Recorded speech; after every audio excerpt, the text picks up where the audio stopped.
राधे राधे।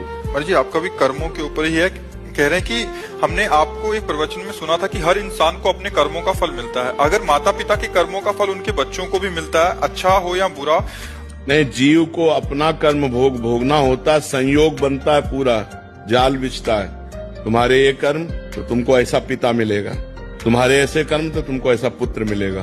वो कर्म का पूरा विधान मिलाया जाता है और पूरा परिवार बनता है उस जाल में। ये माँ है, ये बहन है, ये भाई है, ये पिता है, ये रिश्ता है, ये नाता है। जिसको जितना भोगना है उतना उसको दुख भोगना पड़ेगा।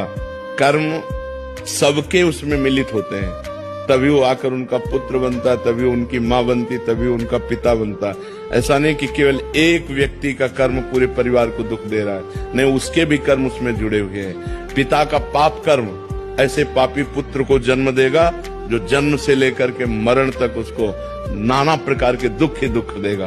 पिता का पुण्य कर्म ऐसे पुण्यात्मा पुत्र को जन्म देगा जिसको बचपन से देखते हुए जवानी तक, मरते समय तक हृदय शीतल रहेगा। सब कर्मों का जाल बिछा हुआ है उसी में। अब हम जा रहे हैं, हमारा कोई दुश्मन नहीं, लेकिन जरा सा धक्का लगा जब झगड़ा शुरू, तो वो जो धक्का लगा कांधे को हमारे कर्म ने किया, पूर्व के कर्म ने ऐसे धक्का लगवा दिया और उसने लड़ाई कर दी, क्योंकि उसके द्वारा पिटना था, इसलिए ऐसा संयोग बन गया। कर्मों का बड़ा सूक्ष्म स्वरूप है, उसका निर्णय करना बहुत कठिन है, वो तो केवल भगवान ही जानते हैं।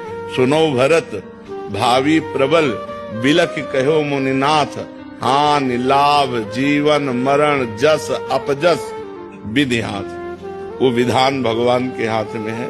जब जहां जीव का जैसा कर्म होता है उसको भोगना पड़ता है, और वो एक कर्म के साथ बहुत से कर्म जुड़े हुए होते हैं। माता का कर्म, पिता का कर्म, भाई का कर्म, बहन का कर्म। तो अब एक ने गलती की और सबको दुखी होना पड़ा, उनको अपने अपने कर्मों का फल भोगना पड़ रहा है, क्योंकि वो ऐसा ही कर्म करेगा कि पूरा परिवार जले।